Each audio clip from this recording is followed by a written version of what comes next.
Hello student, welcome to Atul education.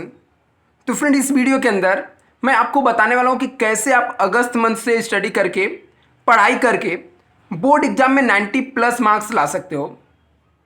तो आप लोग के बहुत सारे स्टूडेंट के माइंड में सवाल आएगा कि सर अभी से क्यों पढ़ाई करना है। तो स्टूडेंट, आपके पास ऐसा लगता रहेगा कि आपके पास 1 साल का टाइमिंग है, बट रियल में 6 मंथ का टाइम है। यदि आप काउंट करो तो अगस्त से लेकर आपके 5 मंथ में एग्जाम स्टार्ट हो जाते हैं बोर्ड के। तो आपके पास ज़्यादा टाइम नहीं है, आपको अभी से स्टडी करना चाहिए। इसके लिए मैं आपको टोटल 6 पॉइंट बताने वाला हूं। ये 6 पॉइंट्स के थ्रू आप यदि स्टडी करते हो स्टूडेंट, तो आप एग्जाम में अच्छे मार्क्स लाओगे। 80 प्लस 90 प्लस मार्क्स आ सकता है। ये जो टेक्निक मैं बताने वाला हूं, इस टेक्निक को आप लोग एक भी टेक्निक को मिस मत करना, पूरा सिस्टमेटिक वे से बताने वाला हूं। उससे पहले मेरा आपसे एक सवाल है, क्या आपको लगता है कि नहीं लगता है कि एग्जाम में अच्छे मार्क्स लाने चाहिए या नहीं लाने चाहिए? यदि आप किसी भी 10th का एग्जाम, बोर्ड का एग्जाम देने वाले हो या 12th के बोर्ड का एग्जाम देने वाले हो, तो आपको सबसे पहले पता रहना चाहिए कि मार्क्स इंपॉर्टेंस होता है। यदि आपको यही नहीं पता कि मार्क्स लगता है कि इंपॉर्टेंस नहीं होता है, तो फिर आपको मार्क्स अच्छे नहीं आ सकते हैं। तो क्यों मार्क्स इंपॉर्टेंट है? क्योंकि यदि आप एक अच्छे परसेंटेज लाते हो तो आपको आगे जाके अच्छे कॉलेज में एडमिशन मिलेगा, आपको स्कॉलरशिप मिलेगा, फीस कम रहेगा, आपके पेरेंट्स खुश होंगे। ये सब चीज़ें रहती है जिसके लिए आपको एक अच्छे मार्क्स लाने चाहिए। कैसे लाना मैं आपको बताता हूँ, स्टेप बाय स्टेप आपको बताता हूँ कि किस तरीके से आप प्रिपेयर कर सकते हो इस 6 पॉइंट को फॉलो करके। सबसे पहला पॉइंट स्टूडेंट, आपको क्या करना चाहिए यहाँ पर, make a good study plan. आपके पास एक अच्छा स्टडी प्लान होना बहुत जरूरी है। बहुत सारे स्टूडेंट के पास पता ही नहीं होता कि कैसे स्टडी करना है, उनके पास स्टडी प्लान कुछ होता नहीं। तो स्टडी प्लान कैसे आपको रहना चाहिए, आपके पास क्या स्टडी प्लान होना चाहिए? आपके पास एक प्रॉपर टाइम टेबल होना चाहिए। अभी से आपको एक टाइम टेबल बना के रखना चाहिए और उस टाइम टेबल को रेगुलर डेली आपको क्या करना चाहिए, फॉलो करना चाहिए। और आपके टाइम टेबल के अंदर ये सिलेबस रहना चाहिए कि अक्टूबर से लेकर नवंबर तक आपका टाइम टेबल ऐसा रहना चाहिए कि आपके सिलेबस खत्म होने चाहिए। आपके पास एक प्रॉपर प्लानिंग होना चाहिए कि आपका सिलेबस किसी भी कंडीशन में अक्टूबर से नवंबर तक आपको खत्म कर देना है, जिसके बाद आपको टाइम मिलेगा रिवीजन करने के लिए। तो आपके पास सबसे पहला पॉइंट आपका क्या होना चाहिए, आपके पास एक अच्छा प्लान होना चाहिए। कैसे टाइम टेबल बनाना है वो मैं आपको बाद में बताऊंगा। अभी पहले हम लोग सब टिप्स देख लेते हैं, 6 पॉइंट क्या क्या हैं। दूसरा, स्मॉल स्केल में स्टडी करना चाहिए। स्टूडेंट क्या करते हैं, बैठ जाएंगे, बुक लेके बैठ जाएंगे 5 आवर्स 6 आवर्स। अभी अब 5 आवर्स 6 आवर्स जो आप स्टडी करते हो, इफेक्टिव स्टडी नहीं होता स्टूडेंट।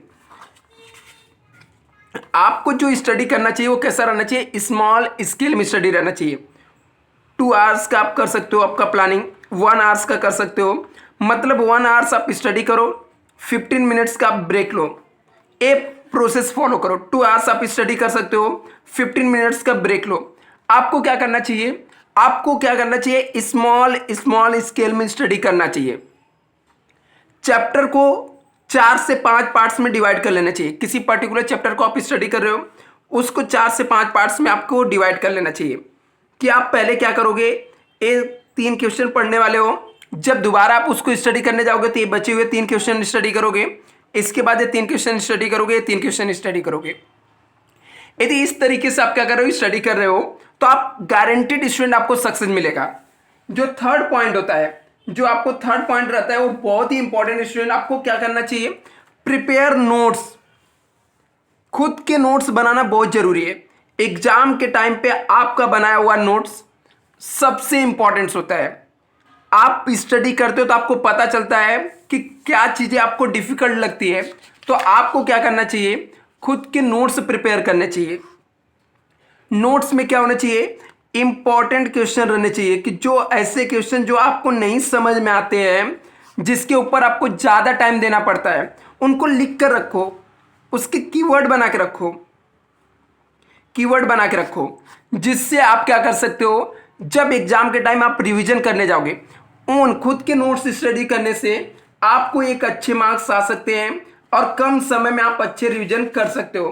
तो इसके लिए आपको क्या करना चाहिए, खुद का प्रिपेयर किया हुआ नोट्स होना चाहिए, जिसके अंदर पॉइंटर लिखे हुए रहने चाहिए, इंपॉर्टेंट क्वेश्चन लिखे हुए रहने चाहिए, और पॉइंट के सब कैसे आपको याद करना है, कौन से पॉइंट डिफिकल्ट लगते हैं, फॉर्मूले होते हैं, फॉर्मूले का नोट्स बनाओ, ये बहुत इंपॉर्टेंट होता है। जो फोर्थ पॉइंट होता है स्टूडेंट, आपको कैटेगराइज करना चाहिए इंपॉर्टेंस एरिया।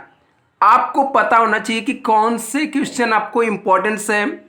आपको अपने सिलेबस के इंपॉर्टेंट क्वेश्चन निकालने चाहिए।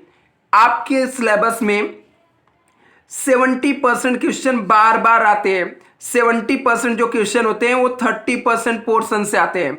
मैं क्या बोला स्टूडेंट, अच्छे से सुनना। जो आपके सिलेबस में 70% क्वेश्चन होते हैं ना, वो 30% पोर्शन से आते हैं। मतलब आप 30% पोर्शन बहुत ही इंपॉर्टेंट होता है आपके सिलेबस का, जो हर बार एग्जाम में रिपीट होता है। 70% क्वेश्चन कहाँ से आते हैं? 30% पोर्शन से। तो आप कैटेगराइज करो, निकालो इंपॉर्टेंस एरिया के जो क्वेश्चन है। यदि आपको पता चल गया कि कौन से क्वेश्चन इंपॉर्टेंस है, कौन से क्वेश्चन बार बार रिपीट होते हैं, तो आप वेल प्रिपेयर कर सकते हो। उन क्वेश्चन को प्रिपेयर करके जाओगे, 60 to 70% स्टूडेंट आपके मार्क्स इधर पे सिक्योर हो जाएंगे। ये बहुत ही इंपॉर्टेंट पॉइंट्स है, स्टूडेंट को पता ही नहीं होता कि क्या पढ़ना है। तो आप पहले डिसाइड करो कि आपको पढ़ना क्या है, कैसे पढ़ना है।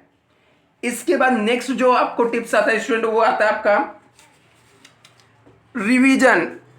आपने डेली क्या किया उसके लिए 1 आवर्स का टाइम निकालो। 1 आवर्स का टाइम आपके पास क्या होना चाहिए? रिवीजन करने के लिए, कि आपने क्या काम किया पूरे दिन भर में, आपने क्या स्टडी किया, उसके लिए आपको क्या करना चाहिए? 1 आवर्स का टाइम लेना चाहिए।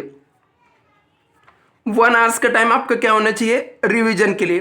क्या रिवीजन करने के लिए? डेली आपने कितना स्टडी किया, ठीक है।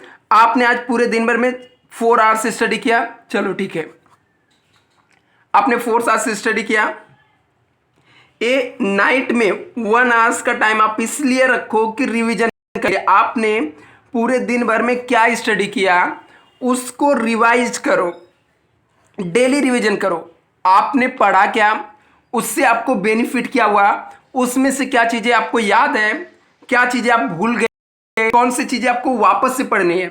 रिवीजन करना इंपॉर्टेंट है स्टूडेंट।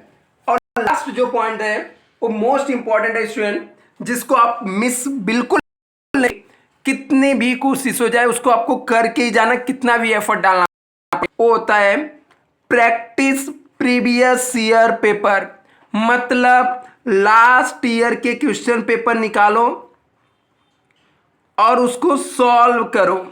लास्ट ईयर के क्वेश्चन पेपर लो, सॉल्व करो, प्रैक्टिस करो, 1 बार 2 बार 3 बार प्रैक्टिस करो, जिससे आपको पता चलेगा कि पेपर में आपको एग्जाम में पेपर आप टाइम पे कंप्लीट करोगे या नहीं करोगे, कंप्लीट होगा या नहीं होगा। यदि आप प्रैक्टिस करोगे तो आपके माइंड में पूरा क्वेश्चन सेट हो जाएगा कि किस पैटर्न में आपके क्वेश्चन आते हैं, और एग्जाम में आपके टाइम पे कंप्लीट होंगे। ये 6 टिप्स को स्टूडेंट यदि आप फॉलो करते हो तो आप गारंटेड एग्जाम में अच्छे मार्क्स करोगे, अच्छे आप परसेंटेज लाओगे। Thank you so much.